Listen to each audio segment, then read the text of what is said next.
Thanks, I'm Billy, I'm an alcoholic.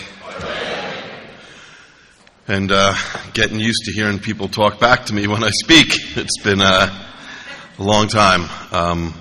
It's actually become a confusing period in my AA life because I'm trying to get rid of all my Zoom commitments while live is coming back and they cross over with each other. It's crazy. But if you're new to AA, I really want to welcome you here today. I hope that you enjoy this weekend. I hope that if you hate AA, like I hated AA, that you at least find one redeeming thing about this weekend, right? Even if it's that you stayed up till 4 o'clock in the morning talking to people you never met before, I hope you find one redeeming thing. My assignment is to talk about the doctor's opinion, and I want to say a couple of things about that, obviously. The doctor's opinion in the big book, there's a lot of things that go into that, and I'm going to try to give a historical perspective as well as my personal belief that you can basically lie the doctor's opinion over the chapter working with others, and they're basically the same thing. They are basically exactly the same. If you're new and you don't know, on Mother's Day 1935, the two co-founders of AA met each other for the first time. And that was in a gatehouse in Akron, Ohio. And really the significance of that day is that a collision occurred. Really, the collision was the problem which Dr. Silkworth knew, but he didn't know the solution. And the solution that the Oxford group knew, but they didn't know the problem, collided into each other. Those two things had never before met. And there's a lot of things that go into that. One of the things I really enjoyed about Zoom is, and listen, I'm so happy in-person AA is back, and bad coffee and uncomfortable seats and crazy people in the parking lot. I'm all for it, right? That's AA. I'm happy we learned a little bit about technology and we can, do what we need to do with that. But the doctor's opinion, I don't want to admit this, but I'm 56 years old now. That's what it says on my birth certificate. Mentally and emotionally, it depends on the day. But I never wanted to be 56 years old. I still don't want to be 56 years old. I wanted to be 35 years old and 10 years sober, because that was the guy I always hated in AA. The guy who looked like he had it all together, and I wanted to be just like him. I just didn't want to do the 10 years of work, right? That's what I wanted. But I want to start out by telling anyone who might be new that the most important thing I can tell you is that I have a very, very unusual relationship with alcohol. And I have a very abnormal reaction to alcohol. And believe it or not, even though I found the big book many years ago, a lot of things in my adult so-called life have taught me just how unusual my relationship with alcohol is and how abnormal my response is to when I drink. I'm not saying I'm proud of this, but I'll just be honest. I was 40 years old and 16 years sober when I found out that the normal world considers a six-pack in one night excessive drinking. Now, I don't know about you. Maybe you knew that all these people, but they really consider a six-pack a lot. And the reason that I talk about that is because I remember being 17 years old in my high school counselor's office, which I was required to go for 1 hour a week, every week. And he was a decent guy. He dealt with all the bad kids in school. But I remember one time when I promised him Mr. Pavi, I'm only going to have 1 6-pack on Friday night and 1 6-pack on Saturday night. And I thought like I was a hero. I thought like I was really like being a normal person. And by the time I reached age 40, I realized how distorted my relationship with alcohol is. I'll tell you another thing I've learned, if you're new, is that unfortunately the outside world doesn't understand our illness. They don't get it. Maybe if they have years of Al-Anon training, they get it. But other than that, they don't get our illness. And you know what I was saying about Zoom is that some speakers that I grew up with who no longer travel because of age and health, like I've been able to hear again.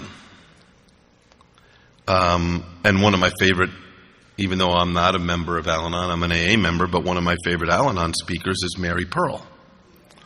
And I got to hear Mary Pearl during the last 2 years, and there's something she says that applies to the doctor's opinion so much, which is the newcomer will not take your solution unless they first know you have their problem. Like you can be the greatest step person in the world. And, you know, I think some of that comes from that when we go through the big book and we go on fire and we're so annoying to the rest of the AA world and you don't even want to talk to us in the parking lot anymore. Like, you know, I'm sorry, you go to AA Light. If you want real AA, come to where I go to. You know the whole mindset of what happens to us when we become really on fire. And one of the code words we like to say, which is very dangerous, is we like to make fun of the drunkalog. We like to put down the drunkalog. We kind of like to try to elevate ourselves that I'm in a second stage of AA recovery where I don't need to talk about the drunkalog. And this is a great little book, The Best of Bill. And I just want to read you something that Bill said about a meeting he went to with a newcomer. He said, "Here's a recent example of the high cost of spiritual pride. A very tough-minded prospect was taken to his first AA meeting. The first speaker majored on his own drinking pattern. The prospect was impressed. The next two speakers, or maybe I should call lecturers, each themed their talks, God as I understand Him. This could have been good, but it wasn't. The trouble was their attitude, the way they presented their experience. They oozed arrogance. In fact, the final speaker got so far overboard on some of his personal theological convictions. With perfect fidelity, both were repeating my performance of years before. Quite unspoken, yet implicit in everything they said was the same idea. Listen to us, folks. We have the only true brand of AA, and you better get it." So that's right from our literature. And I think somewhere along the way, drunkalog got twisted with what we do when we drink instead of what happens to us when we drink. If you don't like drunkalogs because you don't want to hear about me fighting with bouncers and getting arrested again and going on spring break nightmares and God knows what else, that's right. Because it has nothing to do with me being an alcoholic. Zero. But that doesn't mean don't talk about what happens to you when you drink. Because that is the whole crux of the doctor's opinion. And that's the whole story of what happened on Mother's Day 1935. So one further lesson that I learned in my work world, and what I'm going to tell you is good. Yesterday was St. Patrick's Day, which is, St. Patrick's Day is like a season where I come from, not a day. It ends at like the end of Lent and then stops around Easter. But I have had the same career for a long time now, and I travel a lot, and I go out to dinner a lot, and I have for the last 20-something years. And so I've met a lot of people that I've become close to, and some of those people know that I'm an alcoholic. And sometimes some of those people, we're so engineered to believe that there's us spiritual beings and the horrible outside world.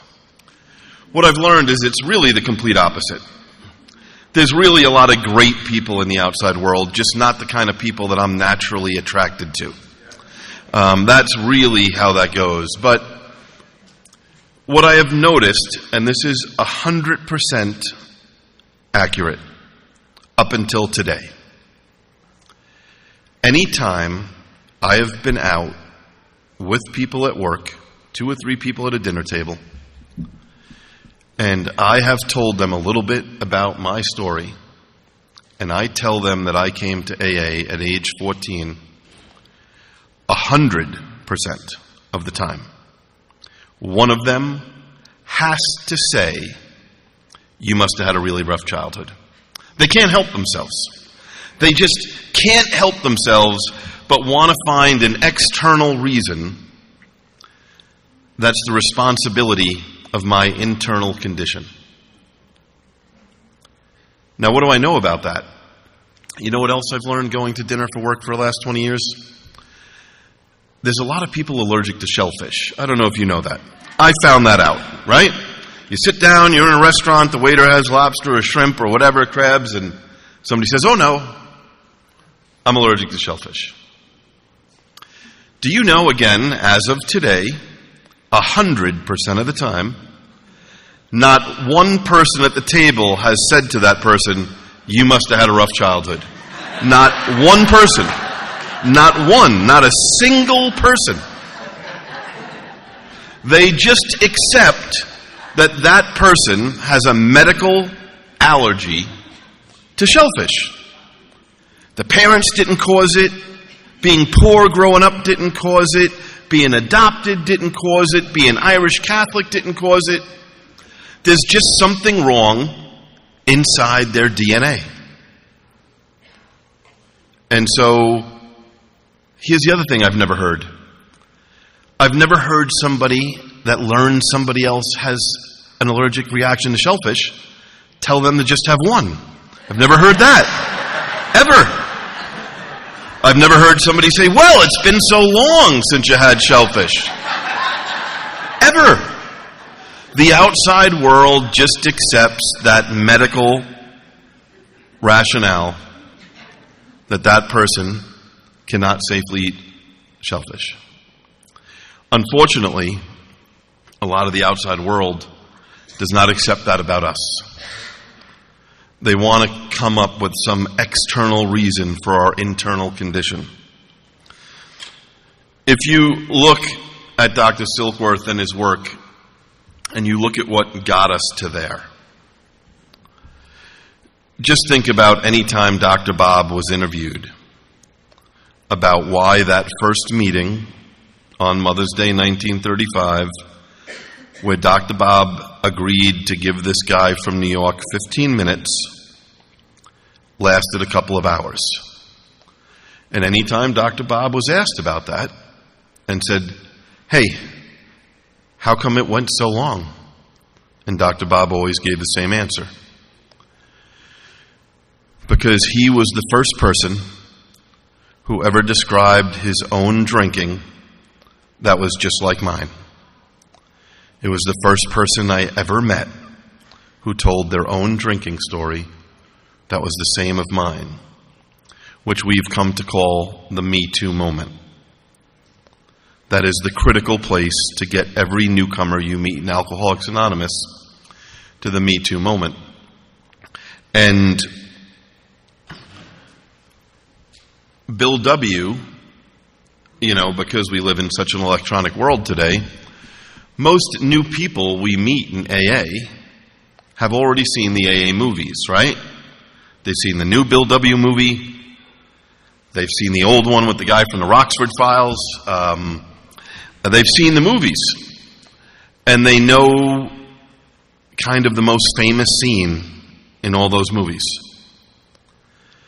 And listen, I have a bad habit of talking bad about social workers and Al-Anon. So, let me make that disclaimer ahead of time. I love the Worldwide Fellowship of Al-Anon Family Groups and Alateen. I'm just a chronic teenage alcoholic. I didn't always feel that way, okay? There are a lot of other people in AA who their story is there's nothing worse than a belly full of booze and a head full of AA. My story is there's nothing worse than a belly full of booze and my mother's head full of Al-Anon, right? That's my story. I have the greatest respect for social workers in the world today. They have a noble, honorable profession. It's just that I told you, I'm 56 years old and I've still never been invited to a meeting with a social worker where I get good news. Ever. Ever. Any meeting in my entire life history that I'm invited to that a social worker is present at, I'm about to hear something I am not going to like. So, that movie gives a very Al-Anonic view of a particular part of AA history.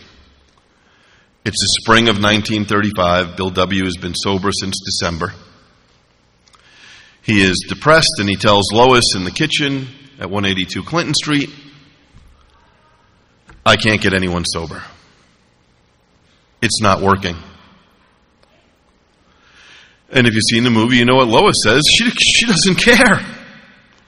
She's like, who cares? You're sober. It's all that matters.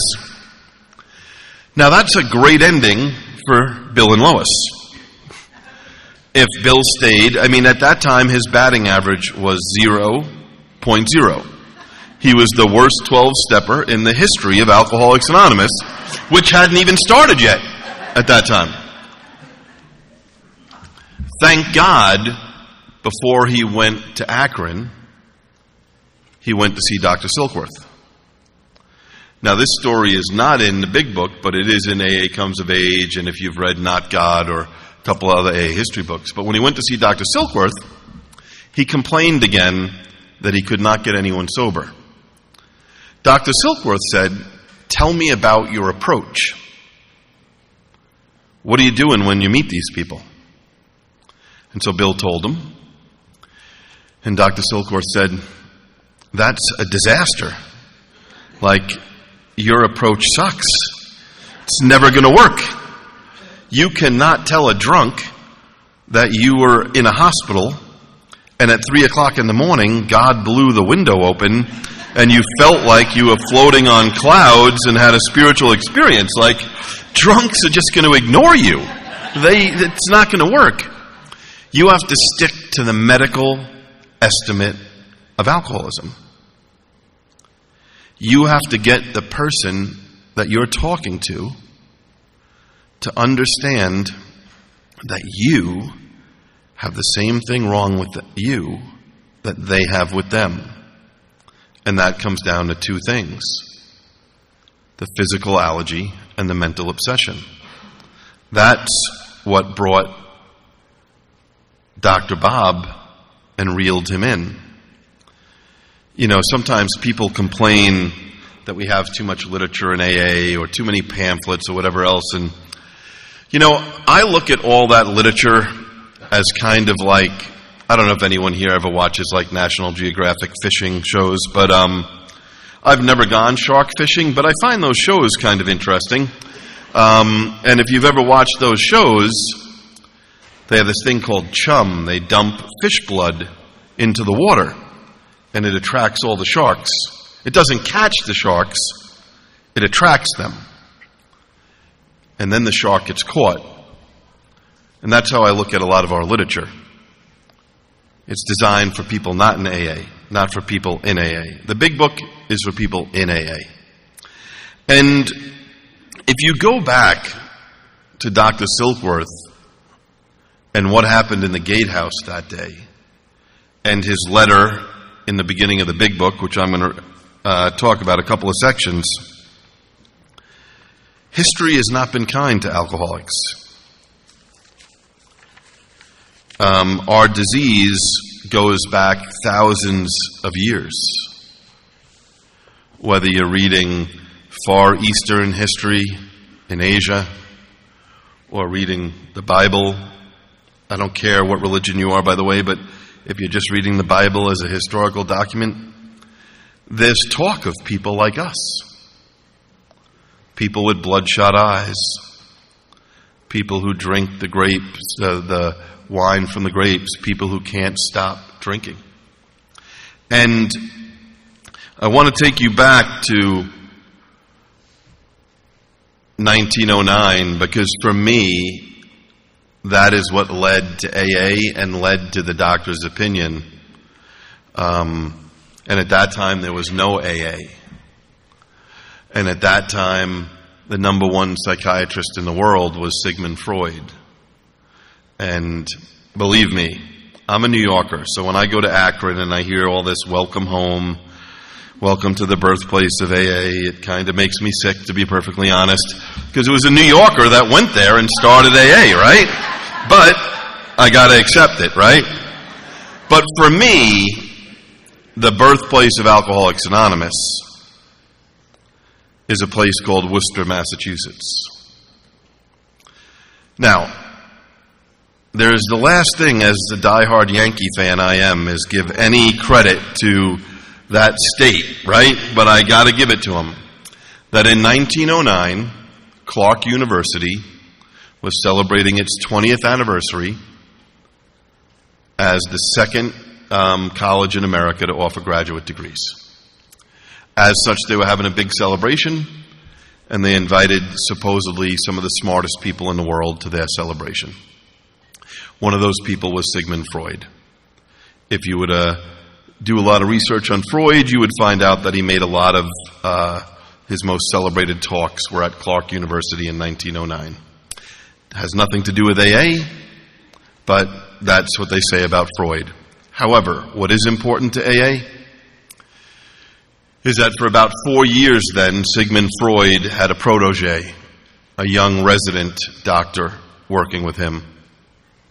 That doctor's name was Carl Jung, Dr. Carl Jung. Dr. Carl Jung came with Sigmund Freud to Clark University to carry his books, to carry his bags. And I saved a note. Just want to pull it up.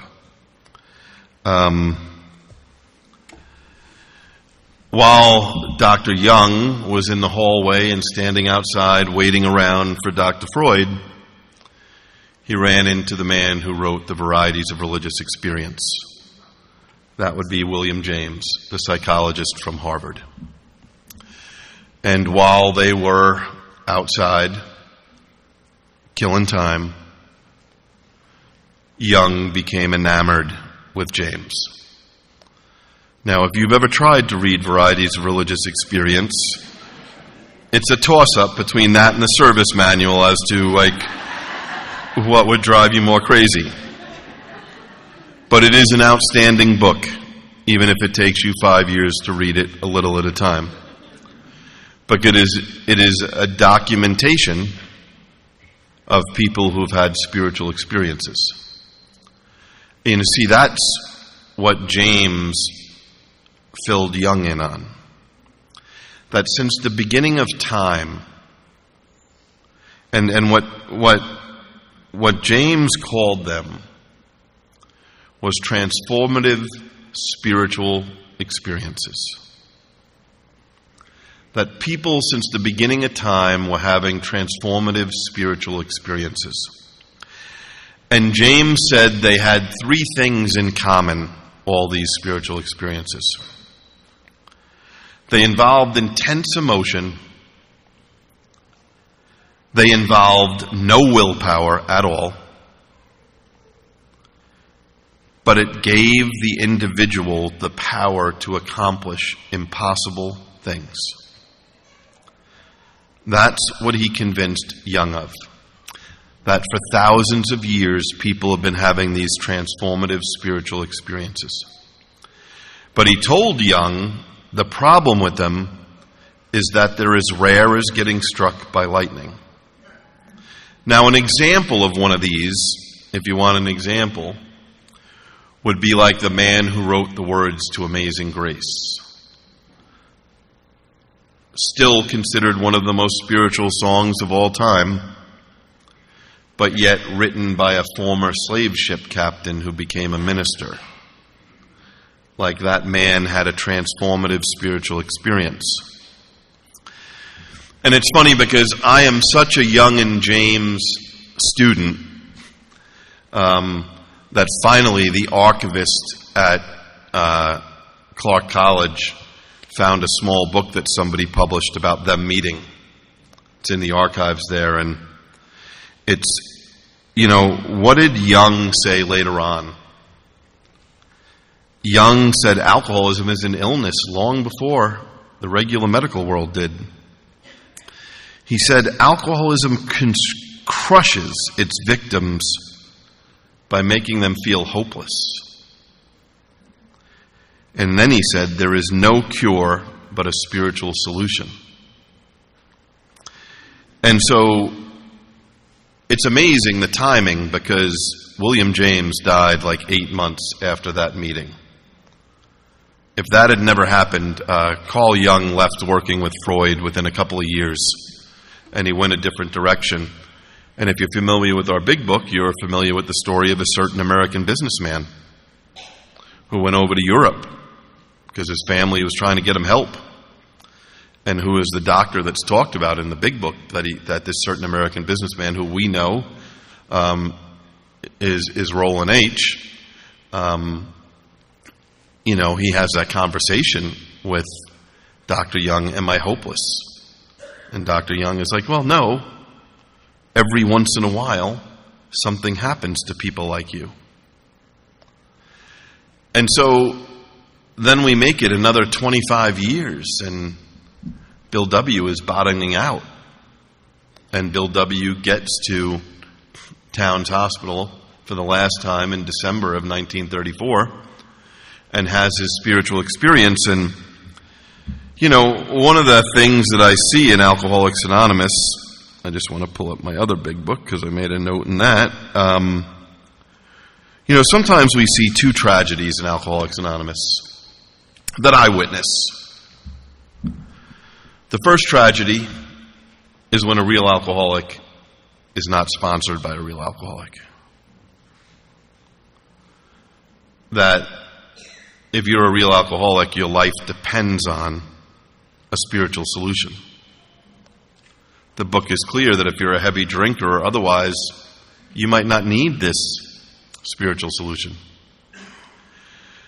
And then the other thing I see where I live is there's just so many people with other diseases dying in Alcoholics Anonymous that are not alcoholic, and our egos tell us we're going to help everybody. Our egos tell us that because I'm an expert with the big book, I can help anybody because I can take them through steps 2 to 12. It doesn't matter what their first step problem is. And I want to be very clear here. I'm about as liberal and progressive when it comes to new people in AA as is possible. I believe that door should be so wide there shouldn't be a wall there. I believe the coffee should be so bad and the chairs so uncomfortable, and you should get to stay until you determine and figure out for yourself what you are. But I am not going to buy into the belief that is being sold. Last year, during COVID, there was a thing that thousands of AA members went to one night on Zoom. It was called The New Doctor's Opinion. And there, a new doctor said that gambling and sex and alcohol and drugs and food are all the same. And that is just simply not what I believe. And that is just simply not my experience working with new people.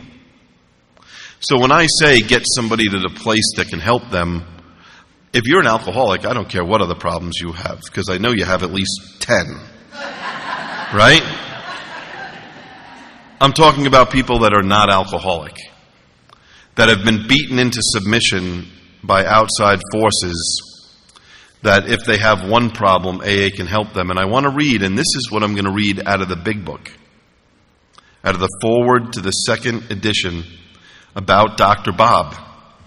It says this: "This physician," meaning Dr. Bob, "had repeatedly tried spiritual means to resolve his alcoholic dilemma, but had failed. But when the broker," meaning Bill W., "gave him Dr. Silkworth's description of alcoholism and its hopelessness, the physician began to pursue the spiritual remedy for his malady with a willingness he had never had before able to muster. He sobered, never to drink again, up to the moment of his death in 1950. So it's very clear in our big book. It doesn't matter how well you know the steps of the big book. It doesn't matter how spiritual you think you are, or I think I am. The newcomer needs to identify. You know, I hear sometimes, and if anybody else has been to Joe and Charlie or other things like that, it drives me crazy sometimes because maybe you don't have this problem. While what makes me an alcoholic is that I am allergic to alcohol and have a mental obsession, I have learned in AA that there's a lot of other things some of us have in common. I don't know if you've learned the same. But I just happen to meet people that have a lot of other things in common like I do. What are some of those? If you tell me not to go somewhere, I have to go there.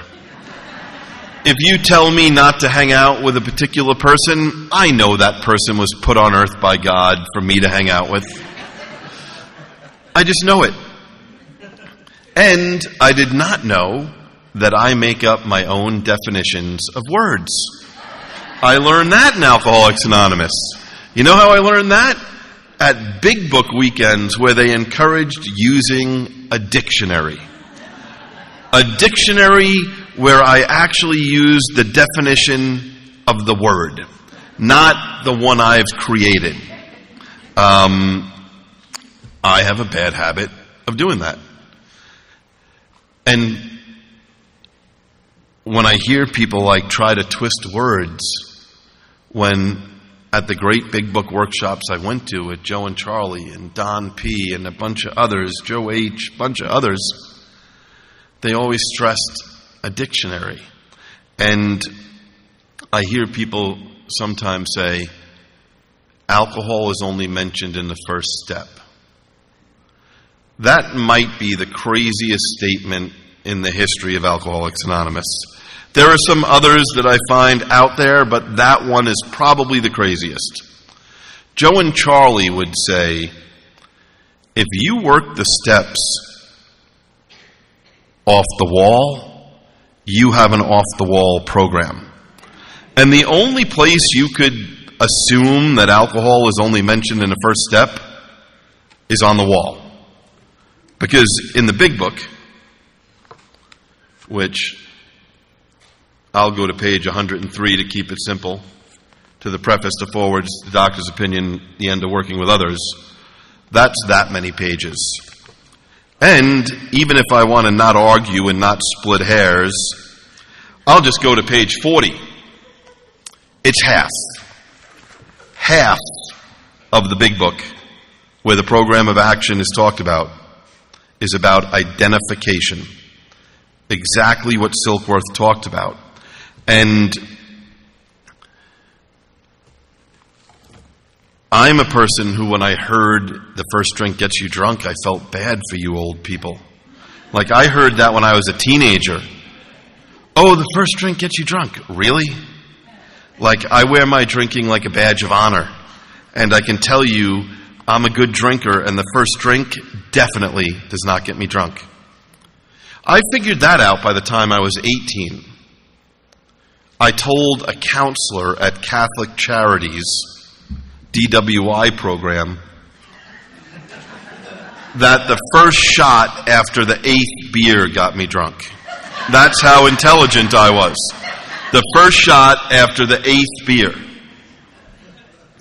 And I love the doctor's opinion because a physical craving is described in the Big Book from the doctor's opinion to the top of page 23.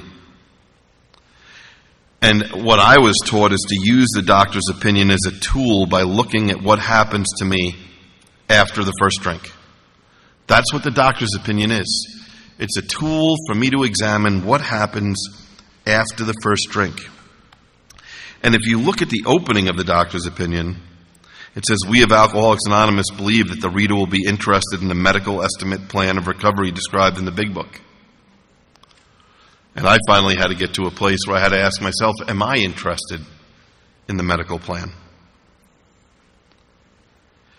And it goes on to say, in late 1934, I attended a patient who, though he had been a competent businessman of good earning capacity, was an alcoholic of a type I had come to regard as hopeless.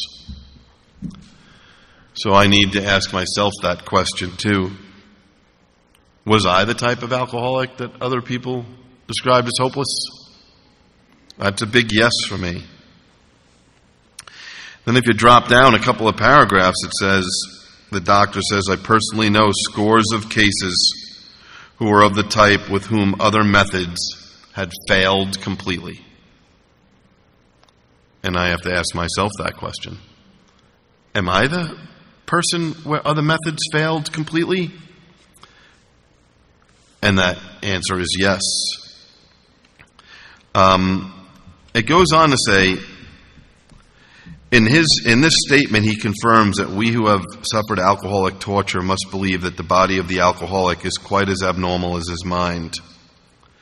But we are sure that our bodies were sickened as well.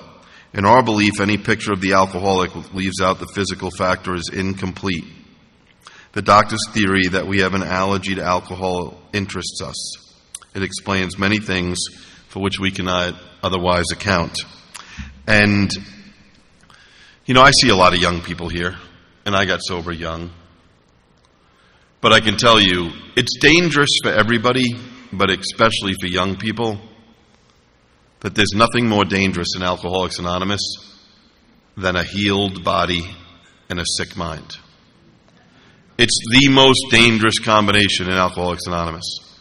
And for young people, we bounce back quicker. You ever go to the hot, in young people's meeting where everybody's going? You ever see someone walk in the door and they look like they're almost dead? And then a month later, they're vaping outside and they look like $1 million? Like the body just bounces back so fast. But the mind, that's the problem. And for me, how does that show up in my life? I came here when I was 14 years old, and I had a choice. This judge, he was unlike most other people I had met up to that point. A lot of the type of people who like to help people like me, they have big hearts. And the one thing about somebody with a big heart is you can play with their feelings. That's what I learned by the time I was like 8 years old. I can get them to feel bad for how hard it is to be poor little Billy and grow up in the house that poor little Billy lives in. And of course, they can understand that if they lived in that house, they would drink like Billy does. Like, I'm an expert manipulator. But this judge wasn't having any of it. And I don't know who told him about AA, but somebody did. Somebody told him that you might come across a teenage boy or girl. They might be alcoholic. If you think they are, you should tell them to go to AA. Now, he gave me a choice. I could either change my behavior, or I could finish school in a juvenile correctional facility where I wouldn't have to leave to go to school. He thought that was a good solution. But I want to tell you why I was so scared that day at 14 years old. It's important to realize that at 14 years old, I had not been institutionalized yet. So I had no idea about institutional living. So when he told me that he was possibly going to send me to a place that I would live at that had a wall outside it, I was deathly afraid I wouldn't be able to drink. There was no way I could comprehend going somewhere where I could not drink. People talk about progression. By the time I was in 10th grade, the only thing I thought about on a Monday morning is, where are we drinking Friday night? By the time I was in 11th grade, the only thing I thought about on a Monday morning is, I'm not like the other kids. I can't make it to Friday night. I need to drink by Tuesday or Wednesday. And by the time I was in 12th grade, I rarely went to school on a Monday. But I was scared, you know what? I can't go to a place where I can't drink. Now today, if a judge gave me that option today, because I was too tough when I was 14, I wasn't scared to go there. I was scared I couldn't drink. Today, I know I can get drunk, and I'm scared to go there, right? But I had yet to be institutionalized. If I was to be institutionalized again today, I know you can do whatever you want. You can be in the worst correctional facility in this country, the hardest max correctional facility in this country, and you're going to find a way to get drunk. But I went to AA. And you see, this allergy that I have, it has kicked my ass. I get up early for work now, but I'm still not a morning person. I'm waiting for that to happen to me. I hear these other people in AA say that they've become morning people. That has not happened to me yet. I'm willing to do anything except go to bed early to get up on time. I'm willing to have 3 alarm clocks, an alarm clock on the other side of the room. I'm willing to wire lights that go on when my alarm goes on, but I am not willing to go to bed early, right? Which is so much like my alcoholism, that it's just crazy, that I can't fathom not having a drink. And you know, I love the chapter more about alcoholism because I believe it is so perfectly aligned with the doctor's opinion. You know, people say, oh, are you a friend of Bill's? I really don't care if you're a friend of Bill's. You know what I care? Are you a friend of Jim and Fred's? Because that's the more important question. Are you intimately familiar with Jim and Fred? Because those two guys, that might as well be me. And I think about it. You know, we talk about, of course, if you're new and you have no foundation in AA, I want you to stay away from where you used to hang out and your old friends and everything else, because you have no foundation. And you haven't been through the 12 steps. But I'm not going to tell people that something external is going to get them drunk. I've never been able to watch people get drunk and get drunk. I've always had a drink. I've watched a lot of people get drunk, but I don't get drunk. Which is kind of like trying to watch other people get sober and not get sober. It's impossible. You eventually have to do your own work. But that chapter more about alcoholism, that score is scary. It doesn't say, on the day I got the greatest job of my life and got fired. It doesn't say, when I was 7 years sober and the IRS finally found out not only where I lived, but where I worked, and I got a check for 7 cents. It doesn't say, the day I had to pay all my back child support. It doesn't say anything. You know what it says? At the end of a perfect day, not a cloud on the horizon, this guy picks up a drink. You know, people have all these kind of very high-level spiritual things about why we work the steps, but the truth is, we work them to keep the obsession away. I don't do well against the obsession. As I said, my preferred waking up time is 4 p.m. That's my preferred. I believe God designed me like that from the start. And I love to get up and have at least one cigarette left. And I don't know how you like to drink, but the way I like to drink, if I can just get like 2 drags of a cigarette before my feet touch the floor, the hangover feels a little better. Just a little better. And then I stumble out and get a Dunkin' Donuts coffee or a big gulp at 7-Eleven and a new pack of cigarettes. And then like within an hour or two, by 6:30 or 7 o'clock, I'm starting to feel uncomfortable in my own skin. And my crazy brain, regardless of what More About Alcoholism says, tells me, forget about the consequences of the night before, or the day before, or the week before. You can have one drink. And then my mental obsession comes in another way also. At the same moment it is telling me, have one drink to feel better, it's telling me, that allergy hocus pocus is a bunch of nonsense. There's no such thing as an allergy to alcohol. I can have 3 beers, but I can't. I can't ever. It blows my mind that I have tried every possible thing. You know what I tried once at like age, 18? White wine spritzers. I didn't even know what a white wine spritzer was, to be perfectly honest. I can tell you what I found out about them.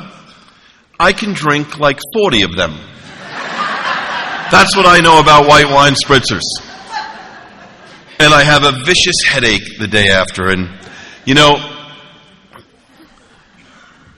this mental obsession, because of my allergy to alcohol, is so dangerous.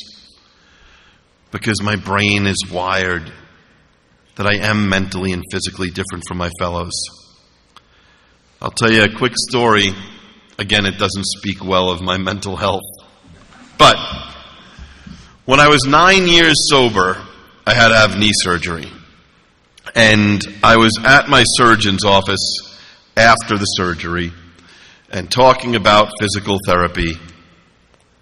And he said, how much softball are you playing these days? And since I do everything in moderation, I said, I just play in 3 leagues. He's like, oh, 3 leagues. I said, yeah, 3 leagues. And he said, you know, I'm not saying you're old, but you might want to think about laying up on the 3 leagues. So anyway, you know, I go through my physical therapy. It's the next summer. I was so proud of myself that I didn't play league softball that summer. I was walking to an AA picnic in Chicago. I was going down towards the lake.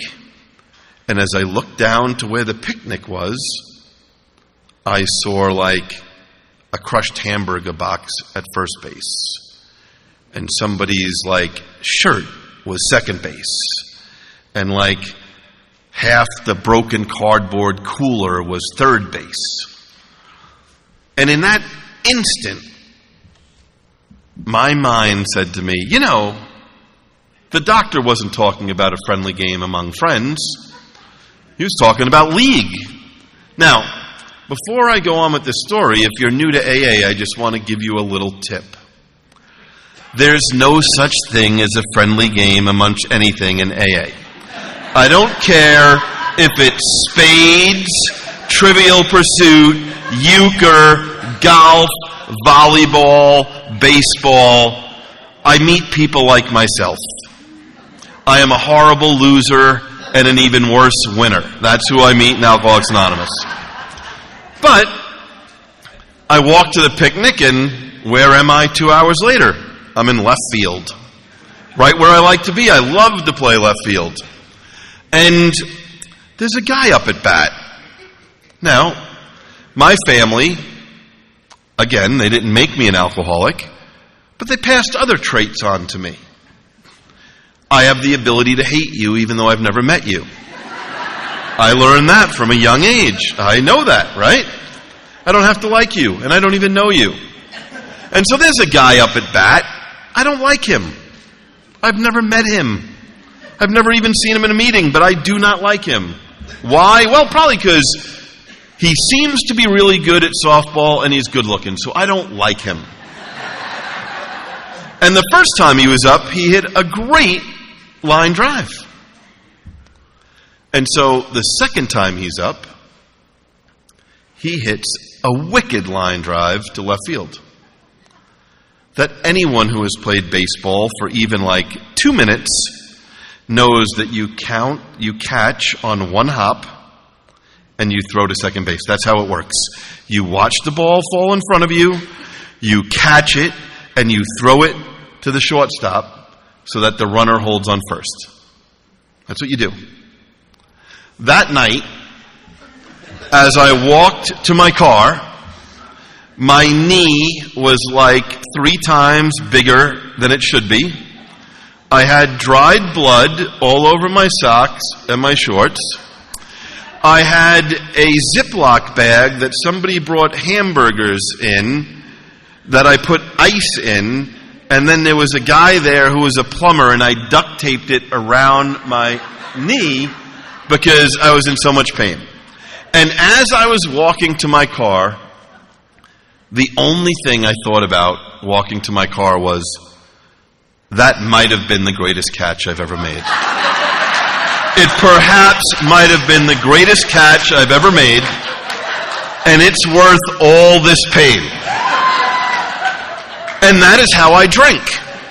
Like, I can wake up at noon the next day, I can even be in a cell, and I can look back at 12 hours of horrible, disastrous behavior,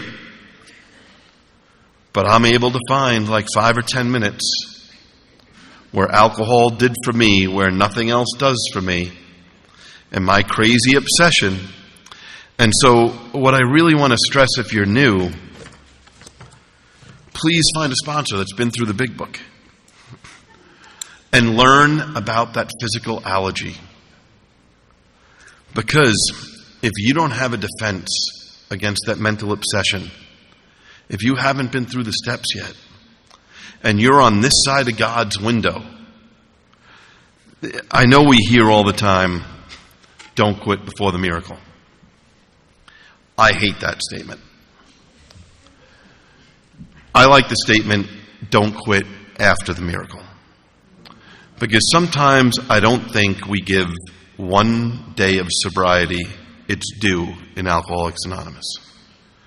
That the real alcoholic like myself is not designed to be sober for one day. Ever. And if you're here and you're new, I don't care if you've not been through the steps yet. I don't care if you have don't have your own big book yet. Find somebody. Because if you're here already, I assure you a miracle has occurred. You just don't know it yet, but you will figure that out. So it's good to be back at in-person AA. Thanks for having me.